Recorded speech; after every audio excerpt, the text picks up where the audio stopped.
Hello, YouTube. I wanted to show to you my Arcane-intelligence wizard, this great experiment that I took upon myself. And look at that. Oh, I love that. Slicer, greatsword, R1, he's off the cliff, tasty as can be. Now, I have a confession to make. Unfortunately, I made a mistake.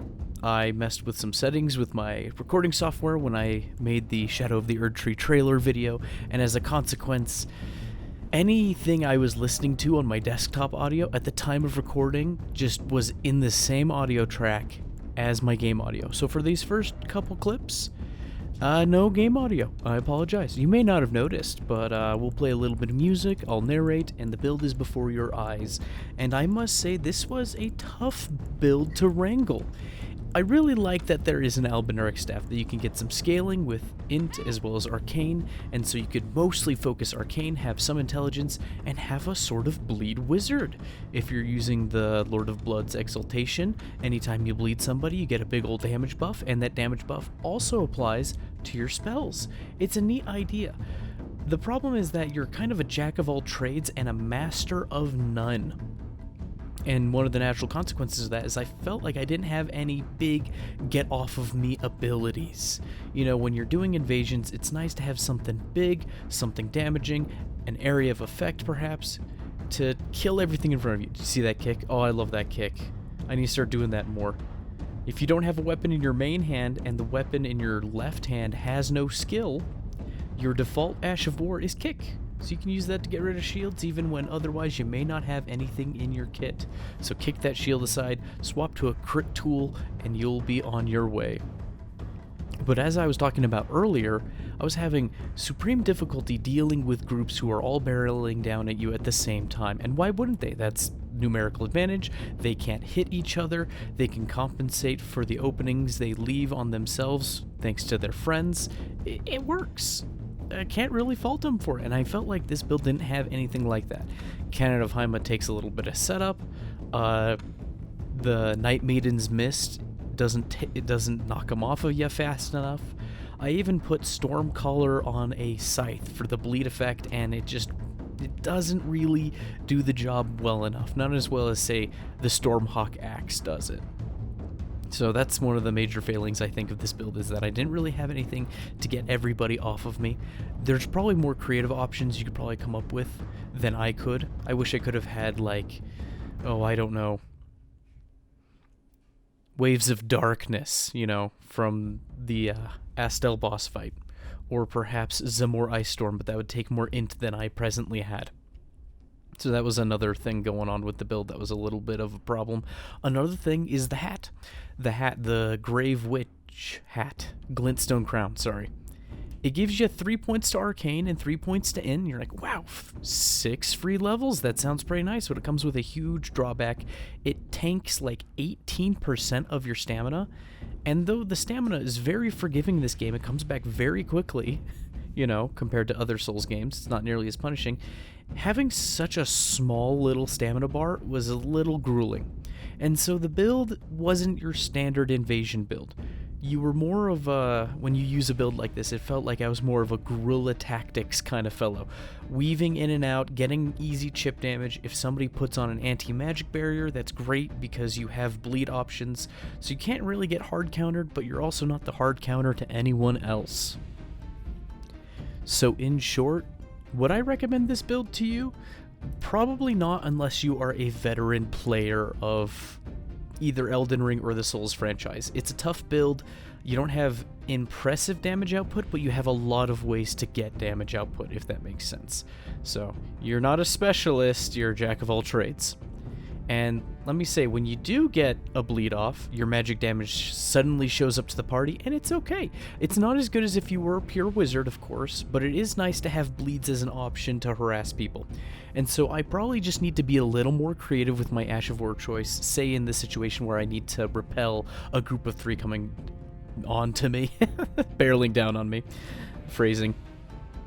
Perhaps, you know, Spinning Slash on a Flamberge, or maybe Spinning Slash on a, you know, a lightweight weapon. There's other ways you could throw the stats around. Of course, anytime you do an Arcane Int build, everybody wonders, oh, are you going to use just the Albinuric Halberd, the Ripple Halberd, plus Sleep Grease, and then while the enemy is asleep, hit them with Carrion Slicer because it does such a small amount of posture damage. You can often hit your opponent with 2 or 3 Carrion Slicers before they wake up, which is pretty good damage. Free hits, and even if they have high latency, the sleep can put them, you know, down for a moment, and then you can just capitalize on it.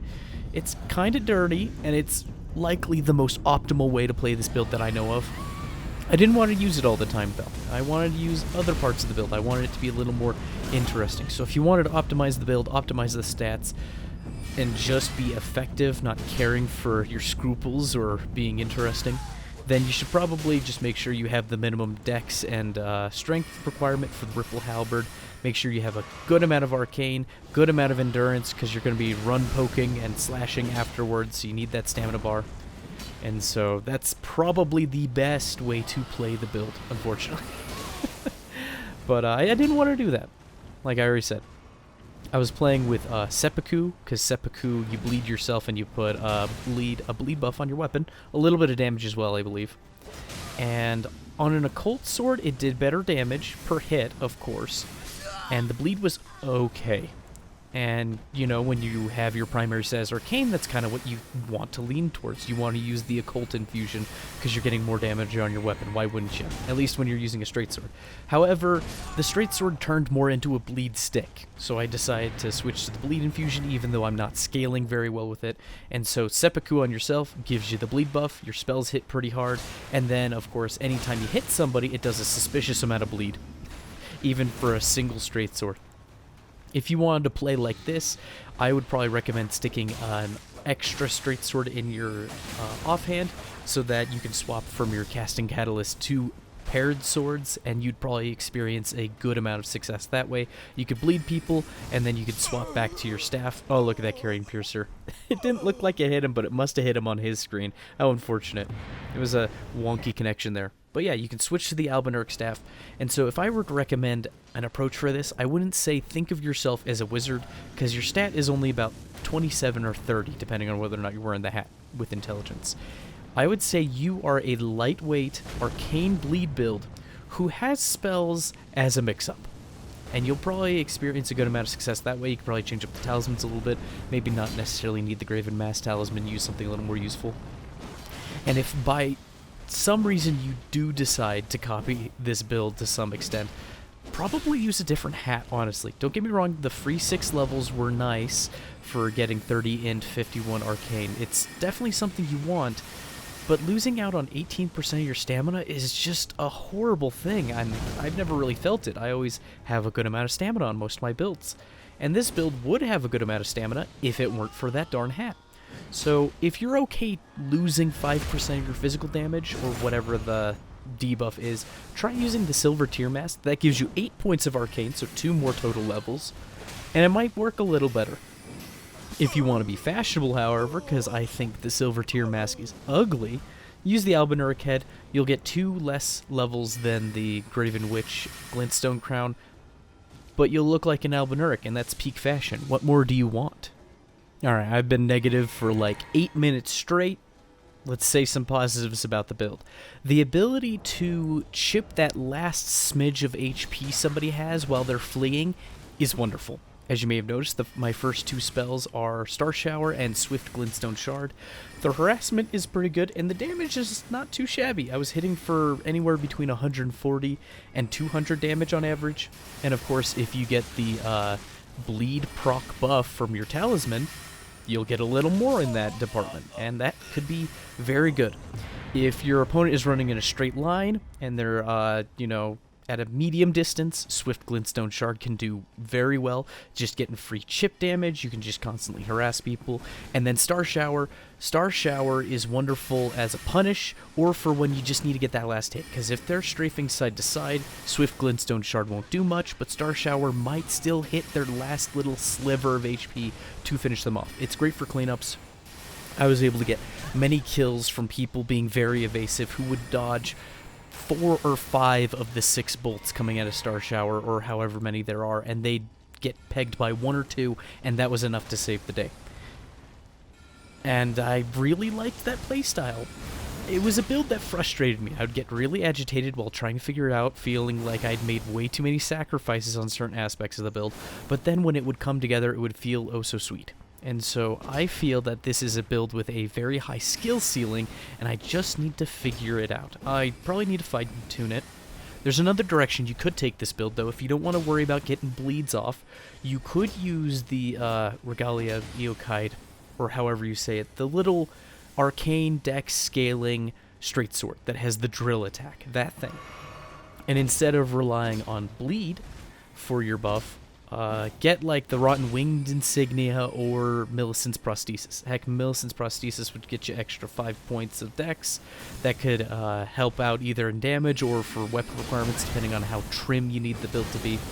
And I feel like you could come up with a sort of spiral arcane wizard build that might work fairly well, where you hit someone with the drill attack, stack the damage really fast, and then hit them with a glintstone shard or a slice or something that comes out really quick while the buff is still active. Or if you're really cool, I suppose you could use the Glint Blade spell, one where you set it up in the air first, and you can charge it depending on how big you want the delay to be, and then hit somebody with a drill, and then they'll have that follow-up, though good luck trying to hit people in PvP with the Glint Blade ability. And I must say, I experienced more success with the Greatsword than I did with the Straight Sword across these invasions, which is sad because there are tasty pseudo combos that exist whenever you use a straight sword in combination with sorceries, especially the melee sorceries. I even I had a little example photo. I don't know if I'll throw it up. I might throw it up in the video about now-ish. Yeah, we'll throw it up there, and I'm pulling it up live. It's just this silly little image of the Albinuric staff, and it says you can use Gavel, the Gavel of Haima. You can use it into Slicer, Slicer into Carrying Greatsword, Carrying Greatsword into an R1, and then an R1 from the Straight Sword into a Piercer attack. And so that's kind of the chain. In theory, you could hit people with all of this as one long pseudo combo, but it all kind of works together. So Gavel into Slicer is pretty consistent. You can even get Slicer into Carrying Greatsword after the Gavel, so Gavel, Slicer, Carrying Greatsword, and that might work. If they're somehow close enough after getting hit by the Carrying Greatsword, you get an R1 combo with a Straight Sword, and then if you hit somebody with the R1, generally you can roll catch with the Piercer at the end. So it's this neat little continuum of things that you can just kind of do one right after the other, and the timing kind of just fits if they panic roll, I believe. I haven't had a whole lot of success. You need to be a lot cooler. I'm just so bad at swapping the spells when it comes to chaining spells together, and I think part of that is because I switched controllers. I know, blame the controller, real mature. But genuinely, my new controller, I love everything about it except for the D-pad. The D-pad is one solid piece of plastic, and so it's really easy to fat thumb the wrong input when you just don't push it directly on, you know, up, down, left, or right. If you have a little variance, it might do an extra or a wrong input, and it's just infuriating. The controller also has extra buttons and paddles, so maybe I'll just map the D-pad to those extra buttons. Who knows? We'll get there when we get there. But yeah, the build had a lot of fun things going on for it. It was definitely flavorful. It was unique, to say the least. I haven't played anything quite this. I don't know how to put it. I've never played a hybrid build quite like this. All the other hybrid builds kind of work together. They have things that really work well, and it's hard when you have a divide in your stats. And by dividing your stats, I mean it's really tough when you have an like int and arcane in this instance, and they're not always working together. They're working together for your sorceries, that's great. They're not working together on your weapons, not so great. If they somehow had a weapon that scaled with int and arcane, you'd be golden. Now, there was an exception, and I didn't really have much occasion to use it. I think I used it once, maybe twice, and it wasn't good footage, so I didn't include it here. But the Clayman's Harpoon is a spear that inherently has int scaling, and if you put the Inculta fusion on it, it gets pretty good scaling with both arcane and int. So there is one weapon you can do, or one weapon you can use, and the damage was okay. I did alright damage with it, I found. Of course, Twin Spears is very frowned upon and not that interesting, but you could use it as a last resort should you be fighting somebody who's insanely laggy. Another nice thing about having an occult or an arcane build when you are a sorcerer is you get a lot of extra tools. I mentioned that earlier, being a jack of all trades, and some that I didn't mention or didn't have time to show is, say, the serpent bow. The bow that has arcane scaling, and if you use the serpent arrows with it, you can poison people very easily, so that's an option. You can also put poisonous mist on an occult weapon like Godskin Stitcher or something, and you can use the poison buff, and the poison buff is pretty good and your damage is pretty good, and so you can have a chase tool that poisons people, and then of course because you have the Albinuric staff in your offhand, you can do a little chip damage with your spells while following people after they're poisoned. You can be a very terrible foe. And you're a terrible foe to people, or a tremendous foe, I suppose, depending on how you want to look at it, or what version of the word you want to use. But you can be a mean sucker in 1v1s, it feels like, and maybe 2v1s where they aren't too aggressive. But once you start having a 2v1 that's working really well together, or heaven forbid, a 3v1 gang squad or whatever, you're struggling. It's hard to keep everyone repelled. Gavel of Haima's good, but it doesn't have the oomph, and it doesn't have the oomph because your stats are split. It's okay, the Gavel of Haima's good, it has uses, it's just not going to immediately scare everyone off and almost kill them, which seems to be a common thing in Elden Ring PvP. You want something big, you want a Stormhawk axe, you want a Waves of Darkness, you want some big old AoE that can scare everybody off and get them off of you pronto. Zamor Ice Storm has a little bit of the build-up, or a little bit of the startup, but then it does well. Mogwin Sacred Spear, if you can make sure you're not going to get backstabbed or hit by something too tough, or you endure beforehand, the Mogwin Sacred Spear, also an excellent tool for getting things off of you. These are things you just don't have on this style of build, so it may take some tinkering.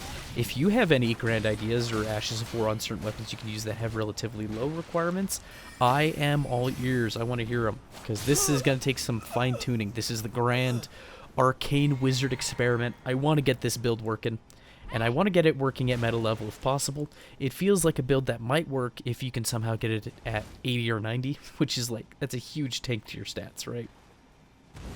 But when you're playing in the level 70, 80, 90 bracket, it's generally a little bit lower lethality, everybody has lighter armor, everyone's made sacrifices, and of course when everybody has lighter armor and everybody has fewer stats, it's easier to use non-meta things to get everybody off of you in those 30v1 ganks. Another silly thing that you have access to when you're playing the Arcane Int build, because why would you put Arcane on your wizard unless you were specifically going for an Arcane Int build, is the Great Oracular Bubble. And look at that, we feed it to his face, and then we give him the tasty unsheath, and he's gone. I'm not very good with the bubbles. The bubbles aren't super good, but they're fun. They're fun to use. They linger for a suspiciously long time, and you can kind of just use them as a stage hazard. Don't count on them hitting your foe, but you can play around them to make them play different, at least in a one-on-one situation where you have some breathing room. Especially if they're playing a little more passive, that's when you can really make them hurt. While playing this build, I had a wish, and that wish was for a straight sword weapon that had bleed on it inherently. Because if it could have bleed on it inherently, then I could throw the occult infusion on it. It would do satisfactory bleed, but also have okay AR, and that's what I wanted. Previous Souls titles had bleed straight swords, and I wanted them. But I understand that if they added a bleed straight sword, say in the DLC, it would be used for evil. It would be everyone's go-to paired straight sword weapon for arcane builds, and it would just devolve into classless brain-dead monkey mashing. You know it would, I know it would, so it's good that we don't have it. But I want it. I want it because I want to use a single straight sword that has it. I don't need two. I just want the Arcane Wizard build to work out, and I'll figure it out at some point. Maybe it will take making it a spiral wizard, getting them repeated hits with the Regalia of Eokide, and then capitalizing on that little spell buff. Or maybe I'll just get good, and then the skill ceiling, I can reach it, who knows. But yeah, interesting little build. Wouldn't recommend it for everyone, especially if you're new to the game. Learn from my mistakes. It's a build that really asks a lot of you, and you really have to outplay and outmaneuver your opponents if you're not just going to use the Sleep Halberd with or sorry, the Ripple Halberd with the Sleep Grease, and then capitalizing with the Carrion Slicer multi-hit. You can even capitalize with an offhand Reduvia if you don't even want to go the wizard route at all. It's a mean setup, works really well, is the thing you can do, and the damage is okay. I never had a chance to use the regular old Ripple Axe that feels like a more honest variation, because you can put greases on that as well. You can make it bleed, you can make it poison, you can make it sleep. All of them do very well with the arcane scaling, and maybe that's what I should do. I wonder if using a lone Ripple Axe in the offhand, I wonder if it would be fast enough for the pseudo combos I want. I know the katana isn't. I messed with the Uchi Katana a little bit while playing, and the Uchi Katana unfortunately was not fast enough to get those pseudo combos I had talked about earlier with the straight sword. It just takes a little bit too long, and I have a feeling that a little hand axe would also be too slow, which is unfortunate. The straight sword just gets the cool spellcasting pseudo combos, pyromancers as well as sorceries, and nothing else gets it, it seems, which is a shame. However, because I wanted a bleed straight sword so badly, the katana did feel like the natural answer to that conclusion. And of course, the Uchi Katana is like the honest man's katana. I think I heard Saint Riot say that phrase, that the Uchi Katana versus the Nagakiba was the working man's katana, you know, earnest, hard working man's katana. And it works. If you want to try this build out, the Uchi Katana works very well. You could put Spinning Slash on it, you could put Unsheath on it, Sword Dance would probably work very well as well. And you'd get to have arcane scaling on it with the occult infusion. You'd have some natural bleed buildup, and then of course when you get the bleed, you can capitalize with your spell of choice. That feels like the most natural consequence. But thank you for joining me on my little journey today. You're going to see me use the Dirty Sleep Halberd and frustration against these gankers, and I'm just glad the other red showed up and saved my hide as I was running back and forth, getting just terrorized. And I'll see you in the next one. Bye now.